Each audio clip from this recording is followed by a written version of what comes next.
பிதாவாகிய தேவனுக்கு என்றென்றும் மகிமையும் புகழும் துதியும் உண்டாவதாக. கர்த்தராகிய இயேசு கிறிஸ்துவுக்கு மகத்துவமும் ஆராதனையும் புகழும் துதியும் ஸ்தோத்திரங்களும் உண்டாவதாக. இயேசுவின் நாமத்திற்கு பரலோகத்திலிருந்தும் பூமியிலிருந்தும் பாதாளத்திலிருந்தும் எல்லா முழங்கால்களும் முடங்குவதாக. துதியும் கனமும் புகழும் கர்த்தராகிய இயேசு கிறிஸ்து வழியாய் பிதாவுக்கு வந்து சேர்வதாக. ஆவியான தேவனுக்கு என்றென்றும் புகழும் மகிமையும் உண்டாகட்டும்.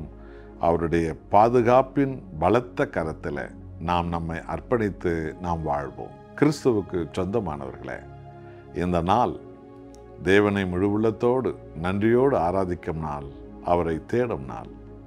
எரேமியா 1 அதிகாரம் 5 வசனத்தை வாசித்து பாருங்கள். நான் உன்னை தாயின் வயிற்றில் உருவாக்கும் முன்னே உன்னை அறிந்தேன். நீ கர்ப்பத்திலிருந்து வெளிப்படும் முன்னே நான் உன்னை பரிசுத்த பண்ணி உன்னை ஜாதிகளுக்கு தீர்க்கதரிசியாக கட்டளையிட்டேன் என்று சொன்னார். எரேமியா என்னும் ஊழியக்காரனை தீர்க்கதரிசியாக தேவன் தெரிந்து கொண்ட போது அந்த தெரிந்து கொண்ட அந்த மகத்துவத்தை எரேமியாவுக்கு தேவன் வெளிப்படுத்தினார். இதே போலதான் நம்ம எல்லாரையுமா ஆண்டவராகி இயேசு கிறிஸ்து தெரிந்து கொண்ட மகத்துவத்தை இந்த எரேமியாவை தெரிந்து கொண்டதிலிருந்து நமக்கு வெளிப்படுத்துகிறார். உன் தாயின் கருவிலே நான் உருவாகும் போதே உன்னை நான் தெரிந்து கொண்டேன். உன்னை கர்ப்பத்திலே நான் உன்னை தொட்டேன். உன்னை நான் பரிசுத்தப்படுத்தினேன். என் இரத்தத்தால் கழுவினேன். என் ஆவியால் கழுவினேன். உன்னை தீர்க்கதரிசியாக என் ஜீவ வார்த்தையை அறிவிக்கும் என் வாயாக, பாவத்தை கண்டித்து உணர்த்தும் வாயாக, ஆசீர்வாதங்களை பரலோக ஆசீர்வாதங்களை நிரம்பி தரும் வாயாக உன்னை நான் எனக்கென்று தெரிந்து கொண்டேன் என்று சொன்னார். எத்தனை அற்புதமான சத்தியம் அல்லவா!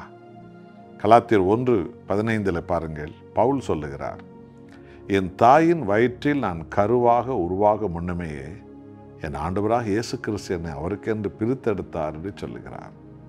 என் அன்பானவர்களே, தேவாதி தேவனுடைய நாமத்தை அறிவிக்கவும், கர்த்தாதி கர்த்தருடைய இயேசு என்னும் பெயரை உச்சரிக்கவும் ஒவ்வொரு ஊழியக்காரனும் ஊழியக்காரியும் பல பெயர்களில், பலர் பாதிரியார்கள் என்றோ, பாஸ்டர்கள் என்றோ, போதகர்கள் என்றோ, சூஷர்கள் என்றோ, தீர்க்கதரிசிகள் என்றோ, ஊழியக்காரன் ஊழியக்காரி என்றோ தெரிந்து கொள்வது என்பது தேவனுடைய அநாதி மகிமையாகும். ஆமென். அன்பானவர்களே, நாம் எல்லோரும் தேவனால் தெரிந்து கொள்ளப்பட்டோம். தாயை அவர் நமக்கென்று தந்த தகப்பனை தந்து அவர்கள் கருப்பையில் நம்மை வைத்து கிறிஸ்து இயேசுவின் இரத்தத்தால் நம்மை கழுவி அவர் தெரிந்து கொண்டாரே. ஒரு காலத்தில் நாம் பாதாள படுகொலில் இருந்தோம், சாம்பலில் இருந்தோம், தூசில் இருந்தோம். ஆண்டவர் இயேசுவுக்கு சத்துருக்களாக இருந்தோம். வேதத்தை ஒருபோதும் தேடாதவர்களாக இருந்தோம். இயேசுவை ஒருபோதும் நினைக்காதவர்களாக இருந்தோம். ஆனால் தாயின் கருவிலே நம்மை தெரிந்து கொண்ட தேவன் ஏற்ற காலத்தில் அவருடைய இரத்தத்தை நம்மேல் ஊற்றி, அவருடைய ஆவியால் தொட்டு, அவருடைய வசனத்தால் நம்மை தொட்டு, அவருடைய மகத்துவமுள்ள உயிர்த்தெழுதலால் நம்மை தெரிந்து கொண்டு நம் பாவ அக்கிரமங்கள் எல்லாம் கழுவி சுத்திகரித்து இயேசு கிறிஸ்து எனும் உன்னத நாமத்தை நாம் ஆராதிக்கவும், அநேக ஆயிரங்களுக்கு அறிவிக்கவும், அவருடைய ஜீவ சத்தியத்தை உலகமெங்கும் எடுத்து போதிக்கவும் நம்மை தேவன் தெரிந்து கொண்டு அவர் சிந்திய இரத்தத்தால் நமக்கு கனம் தந்தாரே. அது எத்தனை மகிமை என்று உங்களுக்கு தெரிகிறதா? ஆமென். அன்பானவர்களே, இந்த உலகில் ஒவ்வொருவரும் பல விதத்தில் பிறக்கலாம், எதற்காக பிறந்து வாழலாம். ஆனால் சர்வ வல்லவருடைய ஊழியக்காரியாக ஒருவர் தெரிந்து கொள்வது என்பது இந்த உலகிலே மகா உன்னதமான மேன்மையாகும், மகா உன்னதமான மகிமையாகும்.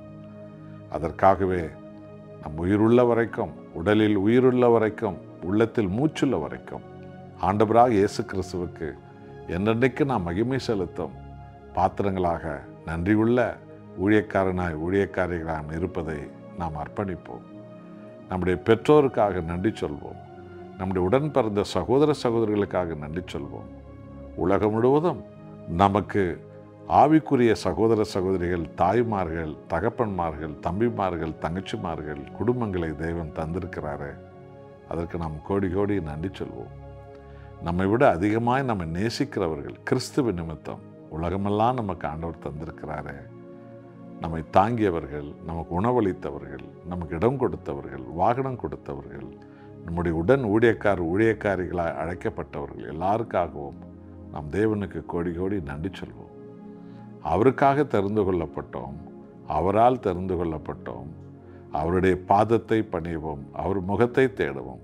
ஆண்டவர் இயேசுவனுடைய மகிமையை ஜீவிய காலமெல்லாம் பல கோடி கோடியான ஆத்துமாக்களுக்கு அறிவிக்கவும், பல ஆயிரமான ஜனங்களை பரலோக ஜனங்களாய் மாற்றி அமைக்கவும் நாம் அழைக்கப்பட்டோம்.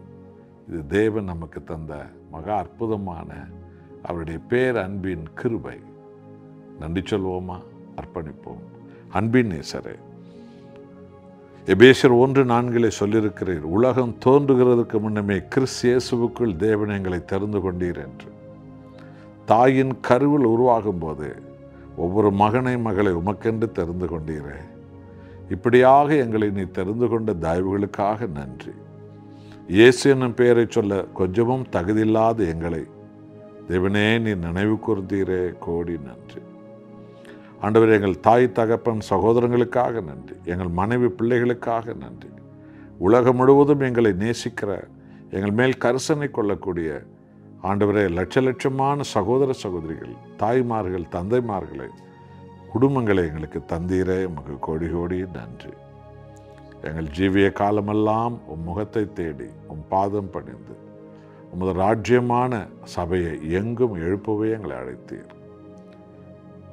ஆயிரமான ஆத்துமாக்களை இயேசு நாமத்தில் விடுவித்து உம் சொந்த ஜனங்களாய் மாற்ற அழைத்தீர். உம்முடைய சத்தியத்தை போதிக்கும் வாயாய் இருக்க எங்களை அழைத்தீர். உமக்கே மகிமை, துதி, கனம்.